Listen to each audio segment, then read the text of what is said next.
Welcome to this week's meeting of the Columbia Rotary Club. We're glad you're here. We'll get started today with a moment of silence as we remember our friend Jim Mulvaney. Jim passed away last week after a long battle with Parkinson's. He was a servant of this community and a servant in this club. In fact, he was president of this club in 1982. So if you will, please bow your head as we remember Jim Mulvaney.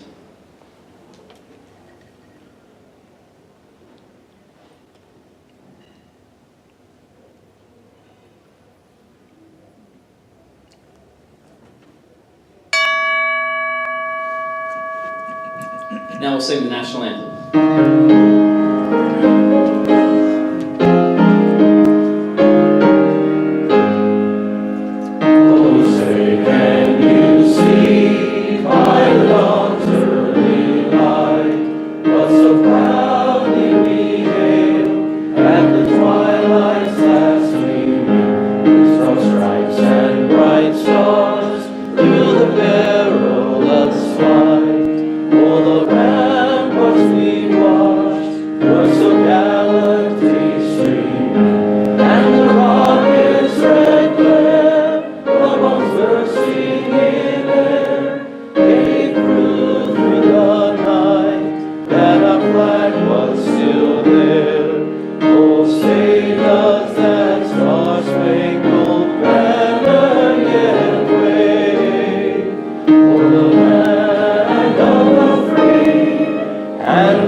Thank you, President Mark. Please bow your heads.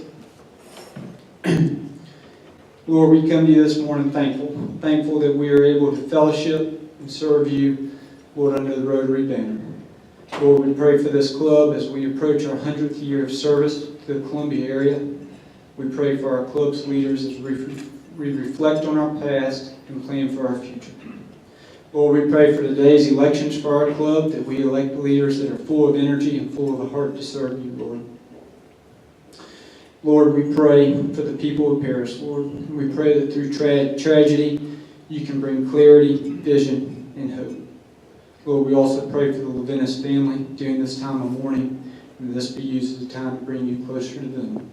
We pray for all these things in your name, and ask you to bless this food and nourish your body. In Christ's name, amen. Amen. All right, you may be seated. As you sit down today, I'll remind you to put some money in the card bucket. That's the blue bucket on each table. All the money that goes into that bucket is used for Alzheimer's research. I'll also point out that Parkinson's and Alzheimer's are very closely related. And in fact, in conversation with the Mulvaney family, they encouraged us to give generously today to the card bucket in Jim's memory. Also today we're voting for board members, so if you need a ballot or haven't completed one yet, please raise your hand, and John Thirst, another member of the past President's Council, will bring by a ballot for you to fill out and complete. I'll now call forward John Denise to welcome visiting Rotarians and guests.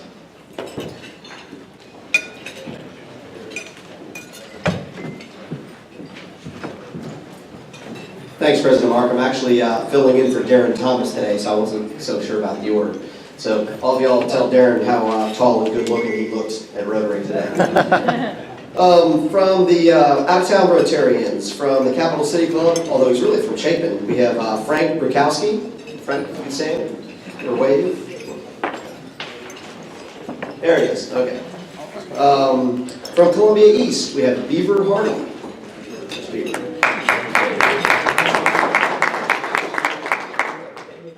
From the Lexington Club, we have T.R. Parrish. Okay, looks like we got all the visitors at one table. And from the St. Andrews Club, we have David Wallace.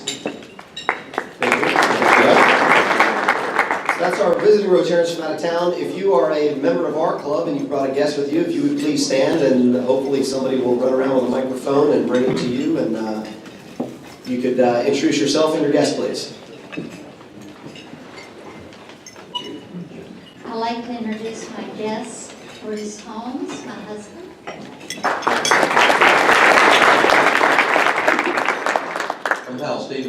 guest today is Mike Coble. He's with Comfort Systems, formerly with Verizon, and we're glad to have him. Good afternoon, I'm Susan Elkins, and my guest is Dr. Walt Collins, Dean of USC Lancaster. There we go, that's what we're talking about.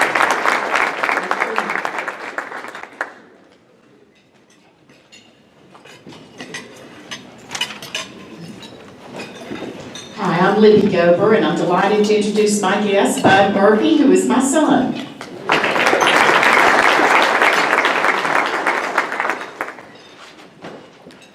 I'm Wade Carlisle, and I'd like to introduce my guest, Edie Rowe Willard.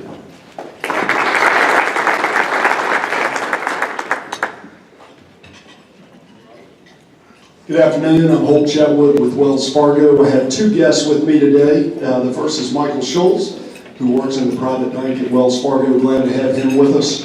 And secondly, John Dando, who runs Crawl Space Medic here in Columbia. John's been with us a number of times now. Thank you.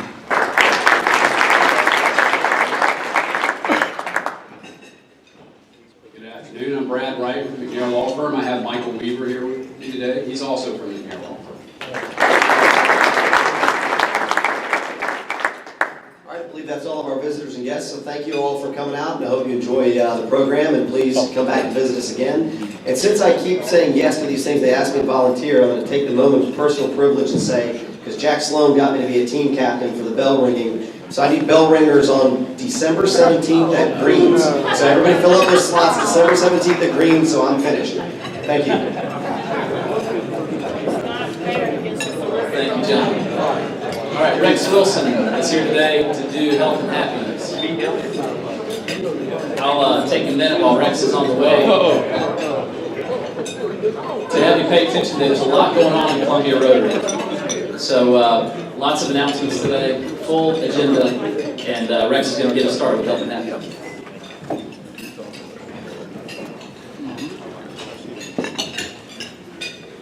Good morning. Good morning. Afternoon. Afternoon. Good afternoon, too. Thursday night. Vista Lights. From 5 to 9. Make you merry. Everyone should go and be there and have a big time. I know all of you are aware that the deer season has recently opened up. By the way, this is something that Mike Gorman insisted I share with you. Bubba and Leroy were enjoying the hunt. They were up in the deer stand, and near Blacktop Highway, a big buck came by. And Bubba raised his gun. He took careful aim, and before he could pull the trigger, Leroy pointed at a funeral procession passing along on the road down below. Bubba slowly let off the pressure on the trigger. He took off his hat, he bowed his head, and he closed his eyes in prayer. Leroy was amazed. Leroy said, "That's the most thoughtful and touching thing I've ever seen. You are the kindest man I've ever known." Bubba shrugged and said, "Well, yeah, we were married for 35 years. That's the third time I've told that one in this club, and I've got the best laugh yet." It's just such a funny joke, that's all. Went out to a really nice golf course with a couple of buddies, and we had caddies. And one of my buddies said, "You know, you got to be the worst caddy in the world." And the caddy said, "Well, I don't think so. That would be too much of a coincidence." Come on, sharpen your brain, One of my buddies said, "You know, this is the worst course I've ever played." The caddy said, "This isn't the golf course. We left that an hour ago." So I had to speak up, and I said, "You know, this can't be my ball. It's too old." He said, "You know how long it's been since we teed off?" I thought that was great. Okay, another golf, and then I'm about done. They told me I only had 1 minute, but that was because they knew how I do. A couple of guys were out golfing. George sliced his ball into a wooded ravine. So he grabbed his 8-iron and proceeded down the embankment into the ravine in search of the ball. He was searching diligently through the underbrush, and he spotted something shiny. When he got closer, he realized it was an 8-iron lying in the hands of a skeleton that was stretched out near a weathered golf ball. Jeff, George yelled, "Get over here, I got a big problem." Jeff peered down into the ravine. "What's wrong?" "I need you to throw me my 7-iron. You can't get out of here with an 8. You're doing better. A little better. You know, we've had so many tragedies. I feel like this last week in Paris and all just seems to be too much. And you think about heroes. One of my heroes was Winston Churchill. And Winston Churchill always brought a sharp wit in addition to a great mind. At Yalta, everybody knows President Roosevelt was trying to limit the conference to 4, 5, or 6 days at the most. And Winston grumbled, "I don't see any way of realizing our hopes of the World Organization in 6 days. The Almighty took 7. I think that's terrific. Okay. Maybe not. When he was quite old, someone asked Winston if he was afraid of death. He answered, "I'm ready to meet my Maker. Whether my Maker is prepared for the great ordeal of meeting me is another matter."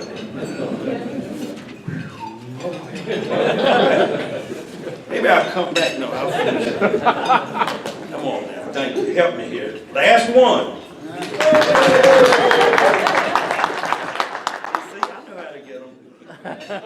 A lady member of Parliament who was annoyed with Winston said to him, "If you were my husband, I'd put poison in your coffee." Churchill replied, "If you were my wife, I'd drink it."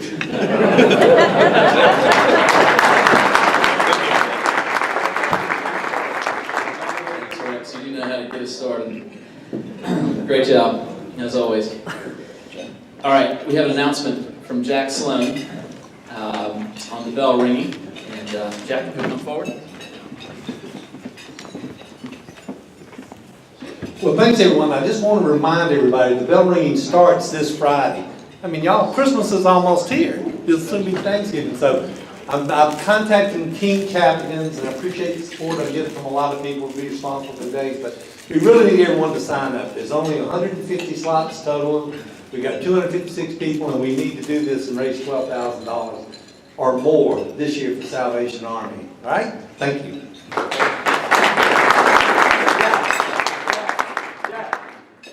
We got 2 spots open on Friday if anybody wants to be. Way to work. All right, Heather Smith, please come forward. Heather has an announcement. If you were here last week, you heard Heather talk about an opportunity for us to serve this community with the suitcases for foster children. I want her to tell us all more about it today. Heather. Once again, thank you very much to looking to support something near and dear to my heart. What we are looking for is new or used suitcases. Obviously, it does not matter how old the suitcases are. Let's just keep them in good condition. I have reached out to Katrina's kids, Senator Katrina Shealy's foster care organization. And they said, in addition, if you don't feel comfortable buying clothes or toys for the children in foster care, they can always use personal items like soap, shampoo, toothbrushes, and toothpaste. Something as simple as that, and even school supplies.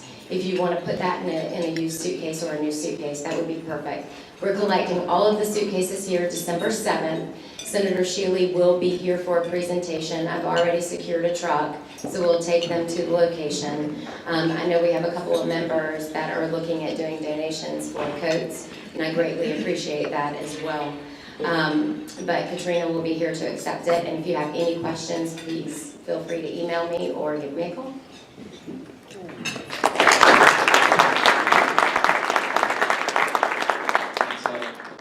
So if you can't ring the bell, or you don't want to sign up to ring the bell, maybe standing for 2 hours presents a problem for you, then maybe you could bring a suitcase on December 7th. And in that suitcase, Heather just gave you a couple of ideas, things you can put in there but 2 different ways we can serve the community, so I encourage you to jump in. Announcement from Jesse Bowler now on an upcoming Christmas party.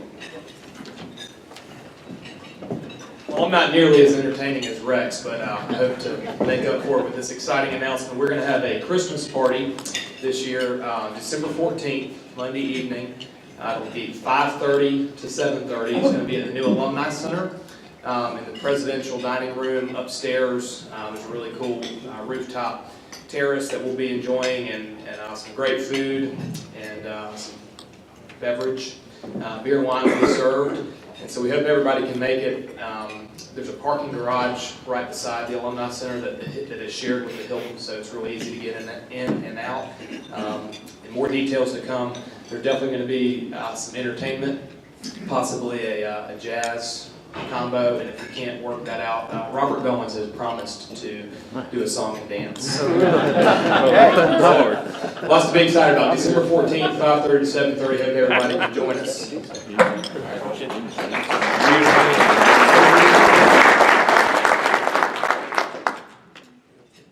We will now transition to the speaker for today. I'm going to call forward Tom Persons to introduce the Congressman.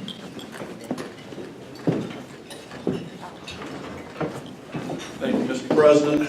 I'm excited about this morning, this afternoon.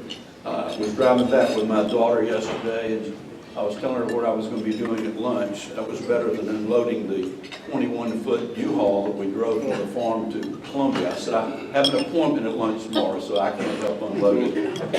I want to say, Vive la France. Vive la France. I think we've all thought about that.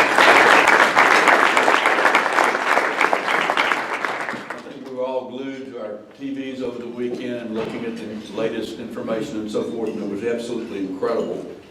I was asked to make a couple of comments about myself. That's very uncomfortable for me. I'm just basically going to say I'm an old country boy from South Georgia. I've been in South Carolina since 1985. I came over and headed up AT&T's 3-state area, North, South Carolina, and Georgia. I'm an entrepreneur now. I retired in 1996. I've taken a company public. I started a new bank in Atlanta in 2006. And right now, very much like our speaker today, I've got 6 or 7 other businesses that we deal with in our suite. We deal with high technology operations and companies that take software and other technology off the campuses and get it in the marketplace. And I am delighted and honored to be here today. My daughter said, "Dad, that's a big honor." And I got to tell you, I was asked a few days ago, says, "Tom, are you a Democrat? Are you a Republican?" I said, "Yes." Said, "Are you an independent?" I said, "Yes." But today I'm a concerned American. And I know you'll know what I'm talking about. I was doing my research on the Congressman, and I found a wonderful man, a very strong right-wing conservative, that should be running for president, quite frankly, after looking at his background. I met Mick in Washington, I think it was early 2010. My uncle was being buried at Annapolis. He was the captain of the Enterprise during the Bay of Pigs invasion, and they wanted him buried at Annapolis. I was there. Joe called me, our congressman. I don't see Joe here today, but that's normally he's here with us. But Joe said, "Come on over to the office. I want you to bring your family over." So I was telling Mick we'd go over to the office, and you go in Joe's office, and he's got memorabilia everywhere. He's got a little cocky over here, and he's got a skeleton over here. He's got pictures of Floyd Spence everywhere. Very, very interesting office. And my little 8-year-old granddaughter jumped up in his chair, and she says, "I will convene Congress now." Mick Mulvaney was elected in 2010 to his Senate position, to his House position. I met Mick following that conversation with Joe. We actually went out to take some pictures, and Joe hollers and said, Mick, come over here, spend some time with some of our people." So that was exciting for all of us, and we got our picture taken with Mick and Joe and a number of other people there. But he was elected in 2010, 5th District, following our beloved Spratt. He served in the House of South Carolina House of Representatives in the Senate. He's a lifelong South Carolinian. He attended Georgetown. Not only did he attend Georgetown, but he graduated from Georgetown with honors in international economics and commerce and finance. And then after that, he said, I need another challenge. I'm going to go to law school. So he went to the University of North Carolina, graduated as a Tar Heel there. He's now in his third term.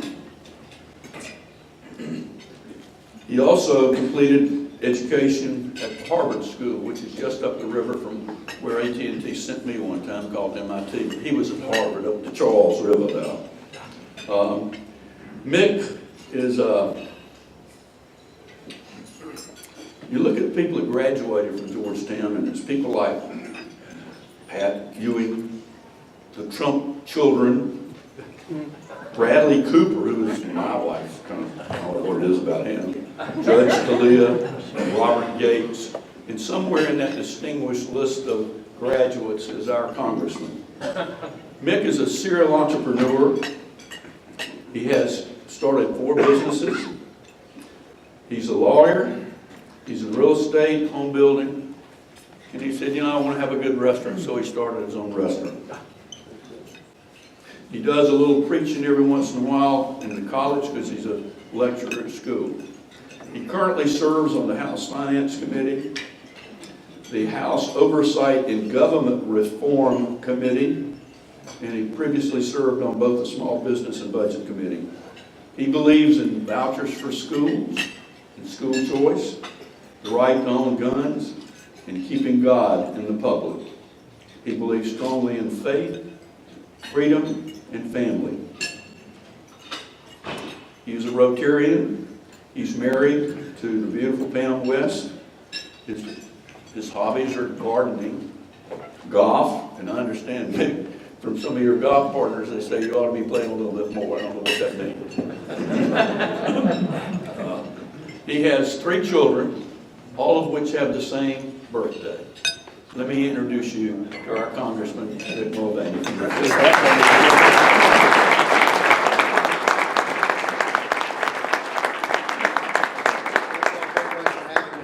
I know that I'm supposed to start with a joke, but Rex took all the good ones. So I will tell you this, though, that I understand Gowdy has been here before. I wish I had seen that. There's a secret about us, which is we don't really make up any jokes. We just steal them from other people. And I had to introduce Trey 3 times last week. And I got up and I told a joke, and then he got up and told my other joke. So then I got up the next day and told 2 jokes, and then he took another one of mine away from me. So what we try to do is try to figure out, when Trey comes back next time, whose joke has he stolen from me? The one, it says, I met Mr. Mulvaney or Mr. Stevenson, whoever, and I met his lovely wife, and I said, did you ever in your wildest dreams think you'd be married to a congressman or a businessman or something like that? And the punchline is, what makes you think my husband is in my wildest dreams? That's joke number 1. The other one that he likes to trot out is, Mick and Pam have been married for 20 years, and for their 20th anniversary, she took him someplace he'd never been before, the library. So when you hear stuff like that, especially from really bad South Carolina politicians, we're stealing them from other people. We learned that, by the way, I learned that from Mitt Romney. I was working with Mitt Romney in 2010, and I told him one time that I really liked one of the jokes he had used. He said, you like that joke? I said, yeah. He said, that joke cost me $35,000. I said, how is that possible? They actually, a lot of the people who campaign for office will travel with comedians as part of their staff. Paid full-time people to travel with them to write jokes about the place that they happen to be in. Unless you're Donald Trump who does his own work, I understand. There's a bunch of stuff going on in Washington that I could talk about. As I was driving down today, I could sit here and talk about our new Speaker of the House. I know it's gotten a little bit of attention, less so in the last couple of days. I could talk about Tom Rice, who just was appointed to the Ways and Means Committee, which is a big deal for the state. And it could not happen to a nicer guy. It's nice to see that a tax lawyer and a CPA will actually be on the committee that oversees taxes. This is Congress doing something it doesn't ordinarily do, which makes sense. Or I can talk about the presidential election, but then I was listening to a speech on the way down for the president. So I'm going to do something entirely different, which is I'm going to ask you what you think we should do. and maybe it's something that politicians don't do nearly enough, because I have to go back to DC tonight. I leave here, I'll drive back up to Charlotte, get on a plane. And then tonight when I get there, we're going to debate what to do about the Syrian resettlement situation. So what I want to do today is just ask you to think about it. At the end, I'm going to give you my cell phone number, by the way, if anybody wants to call me. But let me tell you what I know about what's happening. Okay? It's different than what you hear on the news. Some of it would be the same, but some of it would be a little bit more detailed. Because I don't know what to do. I heard the president this morning. The president said, we're not going to stop the resettlement programs. We're not going to give priorities to Christians. We're going to go ahead and live up to our history and our culture of being open to people of all faiths and a safe haven for people who are being persecuted all over the world. And I get all that. Then I also know, as you know, what happened in Paris on Friday night. But I also had the chance this last summer to go to Rome. I don't talk about this public. Anyway, there's no press here, right? This is a Rotary meeting. There's no press, right? Okay. I'm a member of a private group. I'm Roman Catholic, and there's a very, very small group of us from all over the world. Congressman Mulvaney, Yes, sir. I'm John Monk. I'm a member of the Rotary Club. I'm also a member. I work for the state newspaper. So this is all off the record, though, right, John? No, you're talking to 200 or 300 people. How in the world could you think that any of these people? No, that's I know if I tell Hal Stevenson anything, he's going to tell everybody. So, no, it's just I have not talked about it in the media, Mr. Monk, because you people always treat me so well. No, I went to Rome with a private group of Catholic lawmakers from all over the world, and we met last year with the head of one of the old Eastern Orthodox faiths. It's actually, I think it was the Syriac Christian Church, one of the original churches that Paul founded on his way to Rome. And the speech that he gave that first night 2 years ago was, please, please, please do not make it easier for us to come to the United States. Because it's exactly what the fundamentalist Islamists want. And if you make it easy for us to leave, you're just simply giving the terrorists exactly what they need. So please don't, you're tempted to do that as Americans, I know that, please don't do that. This year the same guy came and at the very first dinner, literally came down off of the podium, took the microphone and got on his knees in front of about 50 people and said, please figure out a way to get us out of here, because they're going to kill every single one of us if you don't. And he told a story about what happens now in his church. And what happens is that ISIS will come into a community and they'll go to the first house and there'll be a family there. There's a thing, I can't remember the name of the word in Sharia law, but there's a tax that Christians and Jews traditionally have been able to pay in order to continue to coexist peacefully in Muslim areas. And the tax traditionally has been something relatively small. And they'll walk in now and they say, well, the tax this year is not $5, it's $100,000. And if you can't pay the tax, either you have to convert or we're going to kill you. And when the guy says, well, we can't pay the tax, they say, well, that's fine. We actually made a special rule this year. If you give us your youngest daughter, that will count for payment of the tax. Okay? You want to pay the tax now? No, we don't want to pay the tax. Okay. They'll go to the youngest child and ask the father if the father wants to convert. And the father says, no, they killed the youngest child in front of the parents. They go to the next oldest, until they kill the entire family, and then they go to the next house and do that again. And that's the story that the patriarch of the Syriac church told us. So I heard that story this August, I come back, and trying to figure out what to do to try and help these folks. So I've been spending a little bit of time on the Syrian resettlement issue. And then what happened in Paris last week happened. And now I know, and I think rightly so, there's this backlash going, what are we actually doing to vet the people that are coming in to know that this won't happen to us? Because it looks like, from what we're seeing in the news over the weekend, that at least one, maybe several of the Paris terrorists were actually from Syria, had come through Greece into France just recently. So I don't know what to do. And I don't know what we should do as a nation. And I'm simply asking you to think about it and let me know, and let Joe know, and let Trey know what you think we should do, because I don't know if there's any good answers. What the president wants to do is to continue the resettlement program as being run right now. I can't remember the number that he wants, and I know that various presidential candidates want more than that to be resettled here. By the way, we have found that the current resettlement program is slightly disproportionately favored, disproportionate in favor of the Muslim community because we're using the UN, and many of the Christians are afraid to go into the UN camps because they are persecuted within the camps, so they go to private churches instead of into the camps, so they don't qualify for coming here. The president wants to continue the program. I have people on the other side of the argument who want to shut down all immigration entirely. That's the first I've ever heard that they want to simply close the borders entirely, given the national security risk. And then I talked to folks like Trey, Jeff Duncan, and Joe Wilson, and we're stuck in the middle trying to figure out, okay, how do we continue to uphold our traditions and our culture as a nation as a safe haven for people who are persecuted by, especially for religious purposes, but still defend the security of this nation. And I'm simply telling you, I don't have a gut reaction to it. And I'd be curious to know what everybody thinks. And we're going to have to decide in probably the next, 30 days.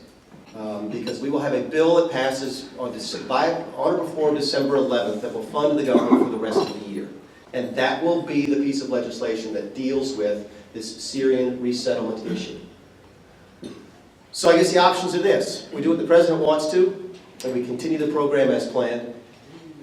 We can completely discontinue the program, or we allow the program to continue for some subset but not another, for Christians but not Muslims, for widows and orphans but not for young single men.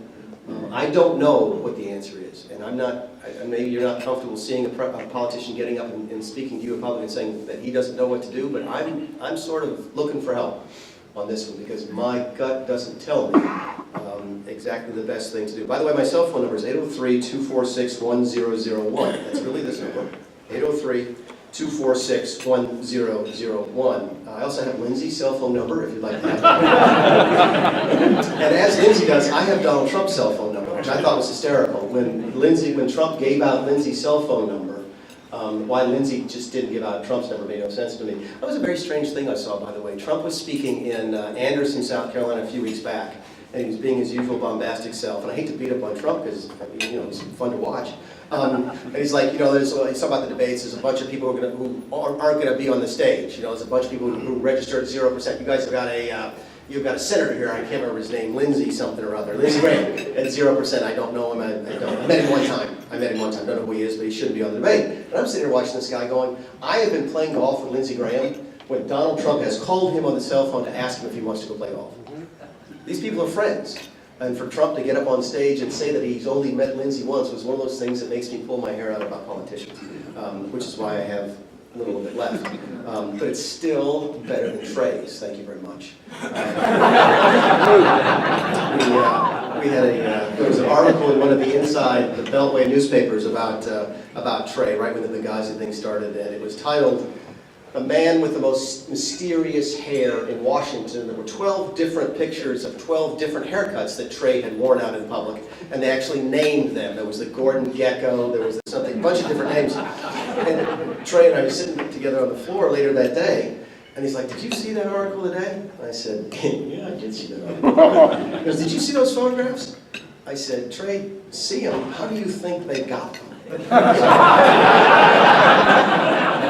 Anyway, I'd be happy to take questions about a couple things. They told me I've got 20 minutes or so I think I've got 5 or 10 of those left if y'all want to talk about anything. But I'm serious about that, on the Syrian thing, before we move on to the Q&A. I'd be curious to know what folks back home think about what we should be doing, because it's a serious issue that cuts across a bunch of different areas, from national security to your faith, to our history and our culture. So it's a very interesting situation. Anyway, is it okay to take questions now? You want to do that? Sure. Is anybody other than Mr. Monk? No. Yes, sir. One of the things I think is that anybody who leaves this country to go fight in Syria or Afghanistan or wherever shouldn't come back. And it should be explained to them when they leave that if you leave to go engage in a fight somewhere else, we're not going to bring you back into this country. And the other thing is, certainly as we bring other folks in, we got to vet them, and I don't know how we can do that carefully, because I know it's hard to tell Syria to get a reference check on somebody. So, but anyway, those are... By the way, thank you, because the vetting is a really very interesting thing, because when I asked at that conference I was asked, it was the purpose of the conference the last 2 years has been the plight of Christians and Jews in the Middle East. So it's sort of an ongoing group, and you sort of develop a relationship with folks. You have a chance to talk to them offline when you're finished. And I asked that question of one of the Lebanese guys who was there, who was Catholic. And he actually told me a story that's really kind of neat. He says, you all have family Bibles. I have one, you have one. And in the front, there's what? There's the genealogy. It's weddings and baptisms and those kind of deaths in the family. That actually stems from an old Christian tradition of knowing who was in the faith. That the churches used to track very closely who the members were. We don't do it as much in the West anymore, unless it's fun drive time. But for the most part, the churches still know down to 8, 9, 10 generations who their members are. So that if we wanted to vet through some of the existing Christian entities over there, we could do that. I don't know if something similar exists for the Muslim faith or not. You mentioned a part about Americans leaving and coming back. We actually do a pretty good job with that, because that is entirely within our sphere of intelligence. Okay? If Tom leaves and books a flight to Syria, we know about it. And we track his passport. When he comes back in and go through additional screening, we've actually, in certain circumstances, be able to follow him when he's over there. The difficulty is if I won't pick on the I won't deal with France right now because it's too soon. But let's say an Irish national, an Irish citizen goes to Syria for 2 weeks, and then comes home for 6 months to Ireland. They can get on an airplane at any time and fly into this country without any visa, with any background check. There's very little way for us to know about that person. So that's one of the weaknesses we have now in the system. We have that weakness, by the way, it's not a weakness, we do it on purpose in order to allow the free flow of people between our country and countries that we deem to be friendly to us. But once we get other countries involved, our intelligence gets a lot weaker, and that's one of the things I think we'll have to deal with. And I actually heard one of the people today say that they were thinking that France may invoke Article 5 of the NATO treaty based upon this attack on their homeland, and that would allow us actually to coordinate a lot more on sharing information on dealing with ISIS, so that may be helpful. Yes, sir. Yes, sir.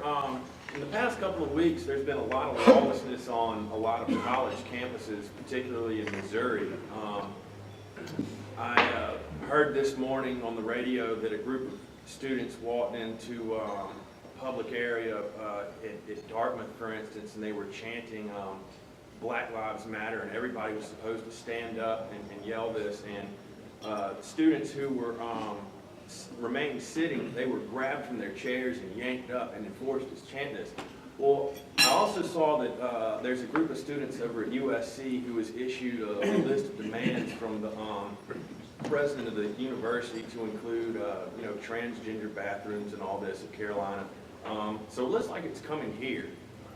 What do we do if that happens here? Are we just going to take it lying down, let these kids shut down the university and all this? Well, I don't want to look like I'm dodging the question, but as I sit here and I think about those different things, I try to figure out where the federal nexus is, where's the federal issue, and I haven't found one yet. I've often said that, be careful what you ask for when you ask the federal government to take a look at your problems, because we don't tend to go away very much after that. And you're also asking somebody from Idaho to have an impact on what happens in South Carolina. So we try to be careful about that mission creep of the federal government. That happened, by the way, though, at my university, at Georgetown University, over the weekend. There was a similar type of outrage. I think we just handle it locally. I have a great deal of faith in Dr. Christides. He's one of my favorite. I'm not just saying that because there's folks that work with him here. I think that we will handle it the way that we should. I think Missouri probably handled it very poorly. I also understand, as you dig down into it, that it had a lot more to do with anything than race. This was a gentleman who came into the administration from outside of the academic world, that a lot of the faculty didn't care for him because of his business-making decisions. He shut down the school paper, for example, and that this was really an excuse to make a personnel change that they otherwise they didn't like anyway. So I don't know how much of that could be exported or not. But face it, political correctness is a real threat. I think you just deal with it at the state and local level, and not the federal. Yes, sir, in the back. Getting back to the immigration question. Yes, sir. My recommendation would be, number one, you take a hard look at single males not coming in. Number two, I think we need to let every Muslim community in this country know that their mosques will be under surveillance regularly, and that, you know, it's not a matter of discrimination against Muslims or anything, but it's the old story of not all Muslims are terrorists, but all terrorists are Muslims. Ben Carson got what I thought was a really good question about 6 weeks ago, and I thought he gave a really lousy answer about whether or not he'd be comfortable with a Muslim being president, and he said that he wouldn't, and I didn't think that was the right answer. I thought the right answer would be, well, that will depend. By the way, John Kennedy got similar questions in 1960 when he ran as a Roman Catholic, which is, where's your first alliance? Is your first alliance to your faith or to your job and to the Constitution that you take an oath to? And I wish Dr. Carson had said, well, look, it depends. If it's a Muslim who believes that the Muslim law on the treatment of women is more important than the constitutional protections afforded people, then that would be a problem. I suspect Dr. Carson was looking at the Quran, which says it's all right to lie to women. And that's another problem. That's another part of the faith. By the way, speaking of surveillance and so forth, if you follow this issue, you may hear something that has to do with my district. I deal with all sorts of rumors and so forth in the state. You'll start hearing rumors again about a terrorist camp in York County. I know Walt has heard about this. It's not true entirely. It's certainly not true because it's not a terrorist camp. But there is a Muslim commune in York County. It's been there for about 30 years.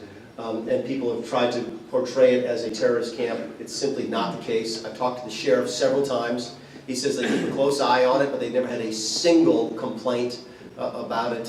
So if you start to hear those rumors, recognize, I tell people this, of all political persuasion, if you get an email, whether it's directly from somebody or a chain from somebody else, and it looks like it's a news story or it has some hard information in it, and there's a click here to donate button at the bottom, it's not designed to educate you. It's designed to make you really, really angry so that you click here to donate. So be careful about what you read, and if you have any questions, do call your member of Congress. This gentleman here, they have great information. Well, I've seen videos of what's going on in Germany. The mobs, just the thousands of people. Can't hear you, Elliot. I'll repeat the question, Mobs please. coming into Germany. I've seen videos just this week that were just horrifying. And I just want to know what vetting is done. I mean, if you're going to let people in by the thousands, what kind of individual attention and what kind of questioning do the individuals get to determine whether or not they're coming in here for their own reasons? Regarding the vetting,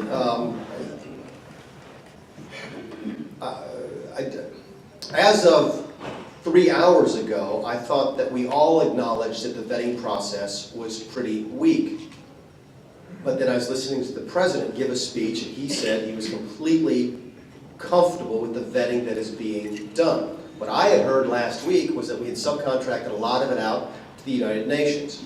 I'm wondering now if I have bad information or not, so I need to go back tonight and try and figure out exactly what the facts are on the vetting process. I do know this, that the UN is involved, and that we start the vetting process in the UN-sponsored refugee camps. And if you're not in the UN-sponsored refugee camps, you don't go through the vetting process, so you're not eligible to come into the programs that we have set up right now. I thought I knew the answer to your question, and I thought that our vetting was very, very poor. I hear the president say something different today, so before I contradict the president, I will go back tonight and find out what the situation is. Do you have a follow-up? Yes, sir. Why would we let some other entity like the UN do our vetting for us? Why wouldn't we can't trust the UN to do our vetting? It's the question, why do you trust somebody else to do it? I don't mean to imply that they're doing all of it. I think they start the process because they are actually operating the camps. The federal government does not operate the refugee camps.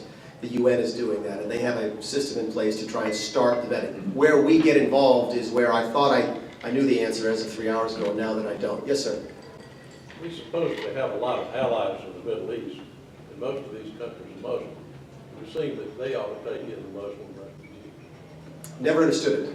I know that there's a Shia-Sunni situation there, but face it, if you have, and I always get them backwards, but I know that Iran is one and Saudi Arabia is the other. You think between the two of them they'd be able to find somebody that they'd be willing to take. I do think it's telling that all of the refugees want to go north into Turkey and thus through Europe, as opposed to going south into the Arab countries. So we have a lot of issues to take up, I think, with some of our Middle Eastern friends, and not the least of which is what type of culture have they been creating for the last 50 or 60 years.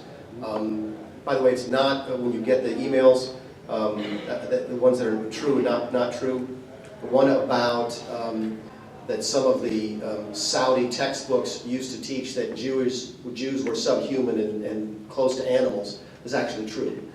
They've started to change that, but what we read now in DC is that a lot of those books are being recycled into sub-Saharan Africa and other poor nations. So that culture is still out there. So you have to ask yourself, why do we continue to help and give money to people who foment and create that kind of violent and sick culture? But it seems to me that's where our emphasis should be put, on trying to get the people to stay there. Yeah. In the Middle East instead of coming. All right, well, there's another option, by the way, because this is what came up today, which is, well, if you're not going to allow, if Europe is going to come in and say, look, we're not going to take them either, and believe me, that is going to be seriously, the French president was speaking at the same time that President Obama was. If Europe is not going to take them in, then what are you going to do with them? And one option would be to try and create safe zones within Syria for these people. That raises a really good issue. Are we back now to nation building? Are you actually going to create safe zones within Syria where these people can go, and how are you going to protect them? How are you going to enforce them? Who's going to run the schools? Who's going to run the water systems? Are we going to be essentially running another country? So again, there's no clear and definite good answer. I think I've got time for one more. Yes, sir. Congressman, when we had an influx of Haitian boat people that overwhelmed anything the United States was willing to do, we set up camps at Guantanamo Bay. Those plans existed. Those plans exist. It could be the new Ellis Island, frankly. Our grandparents and great-grandparents went through Ellis Island. It would give an opportunity for extensive vetting. And if somebody isn't vetted, they can stay there or return while you're trying to make sure folks are coming in. It worked before. Thousands and thousands and thousands of people can be accommodated at Guantanamo Bay. Thank you. I'd forgotten that part of our history. That might open up some interesting possibilities. So thank you for that. Anybody else? Yes, ma'am. I certainly appreciate your dilemma and your willingness to acknowledge it. I'd just like to hope that the answer is not out of fear and that we don't abdicate American values because of that fear, because you could be paranoid and not want to go to a movie theater, a church, or a restaurant because you might get shot in the United States. I also hope it's not based on xenophobia. I hope it's not. Listen, there's a small percentage of my party who don't want any immigration at all, and they wanted that long before Paris. I did something I've never done before. I actually called the publisher of a publication last week and asked them to retract a statement about me. They said that I was for open borders. It was actually in Breitbart, a right-wing online establishment. I said, you can't say that. That's not true. In fact, no one's ever said that. You simply made this up. No one's ever said I'm from open borders. I'm not for open borders. To me is the free transfer of people across a border, right? It's like what they have within Europe. And the publisher wrote back and said, no, we're changing the definition of what open borders means to anybody who supports more immigration. And when I said, well, does that mean more legal or more illegal or more than last year or more than zero? And he said, we don't have to answer that question. I then got asked a question up in Greenville on the radio the next day or 2 days later, where the radio host turned to me and said, Congressman, last year there were 120,000 legal green cards issued in the United States. Don't you think that's too many? A buddy of mine got asked a question on either Laura Ingraham or I think it was Laura Ingraham, asked essentially the same question, which is, when are you going to stand up and stop all immigration? And I was listening to one of the XM right-wing channels right before the Republican debate, and the host of the show was saying, what we really need tonight is to ask all of the candidates on the stage, all 9 of them, simply raise their hand, yes or no. Are you willing to immediately cease all immigration into this country? That was before Paris, by the way. There is a small segment of my own party who is anti-immigration, and they're just simply nativist. The phrase they use is America for Americans, and that I think is an unhealthy attitude. And what I fear is that what happened in Paris will embolden that particular group of people to push an agenda that I don't think is healthy for the country. So you're absolutely right. We shouldn't do it for fear. Neither should we do it because we hate other people. Yes, ma'am. One last lady, because I don't get enough. Yes, ma'am. Thank you, Congressman. talking about legal versus illegal immigration, I just wanted to relate something that I took part in about 10 years ago that I think we all should know. I was working for Senator Harvey Peeler. His son-in-law called saying, will you please help us? He worked at a chemical plant, had a brilliant lady who had, I think, 2 doctorates, chemical engineering, something biology, an absolutely amazing lady. She, her husband, and her daughter had been living in Clemson, South Carolina for, at that point, 13 years. And because her green card or visa was coming due, and because she hired an incompetent attorney who screwed up her paperwork through INS, she was within 30 days of being deported. And you know, this was someone, the whole family was bringing you know, a great deal of service to our country. And yet, because of paper pushers, she was about to be deported back to her, and I want to say her country was in Eastern Europe, and the fear was all she'd be able to do in that country was, not that this is not an honorable profession, but it, you know, would be to be a maid. And I just think that's also something we need to look at in terms of streamlining the process. There's no reason. Luckily, I hate to say it, but we went through, I won't mention names, we went through a congressional office and both senatorial offices. Finally, one Senate office was able to help us and save that family from being deported. And you know, we're all God's children, and I think we need to remember, regardless of your religion, I think it's helpful to know that, you know, legally there are people from other countries who do bring value to our country as well. And I just hope that, you know, we could start ending the bureaucracy that causes these issues. And that's the issue in a nutshell, isn't it? I mean, that's sort of, that story sort of tells all sides of the story, because the counter argument to that is, well, that person was just taking a job away from an American citizen. So listen, it's not an easy debate. It's sometimes not a comfortable debate. I'm thankful that I've had the chance to at least have a little bit of you with you folks today. So thanks very much for your time. I appreciate it.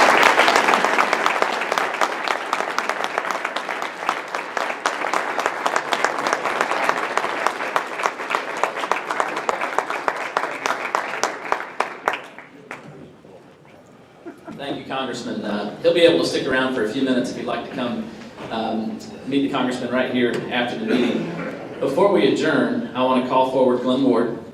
Glenn has a very special presentation for us. Thank you, Mark. Back earlier this year, excuse me, I had the privilege of speaking for a district conference, Rotary 6910, which is situated in the northern part of Georgia. And I met some super nice folks. And after the flood hit our area in early October, a gentleman called me from the Rotary Club of Clayton, Georgia, and asked if my family and I were doing well. And I said, yes. However, we have others in our club who aren't. And he said, Glenn, we want to do something for you and the club members there in Columbia. Let me get back with you. And he did. We have 2 wonderful men with us today from the Rotary Club of Clayton, Georgia. Burl Parks. Burl, would you come forward, please? And Terry Thornton is with him. And these men have come from, like wise men from afar, bearing gifts for us. And would you help me welcome them, please?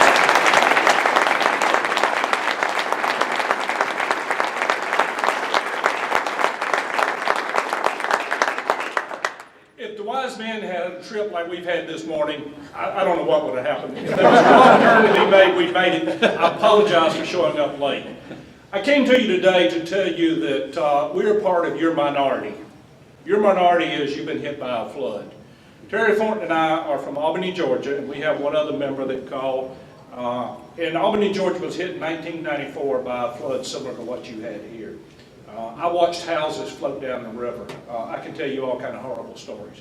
So we know where you are. When this happened, we came together, a few of us did, and said, let's do something for the people in South Carolina.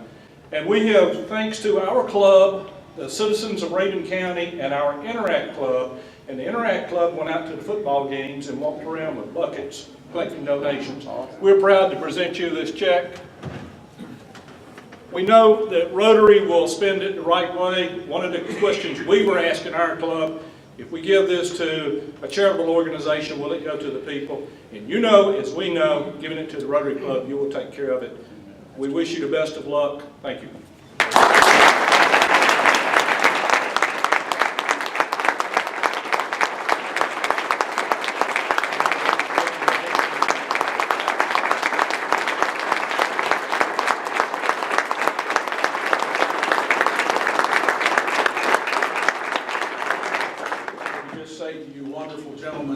There is an amount on this check, and President Mark can announce that, a dollar sign, an amount that we can read to the penny for what you have done for us in this area that's priceless. And my humble prayer to you is that the Lord, who owns the cattle on 1,000 hills, will bless you immeasurably in return.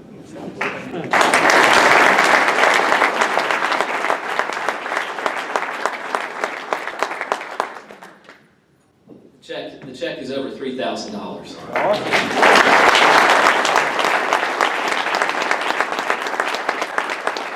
We're just blown away by the kindness and generosity of these gentlemen. Thanks for traveling as far as you did. We do have a Rotary banner we'd like to present you with. Thank you. And to thank you again. Thank you both for coming.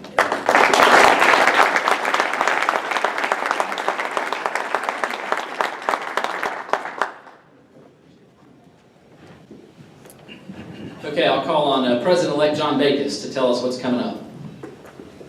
All right. You get next Monday off. Enjoy your Thanksgiving. We'll not eat next Monday.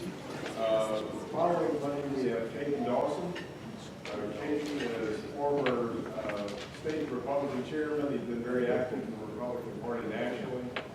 Got a lot of insights on what's going on in the current election campaign. And he is a former member, so I want you all to help me talk him into rejoining our club. The week after, the Hammond Select Ensemble will be here singing some music for us, kind of our Christmas party. They are going to start at 12:30 because of some classroom issues they have to get out for. So Monday the 7th, please be here on time because your program is going to start right at 12. Thank you, John. If I could have the past president to meet by the piano after the meeting today and enjoy your Thanksgiving, I'll have you stand and we'll sing.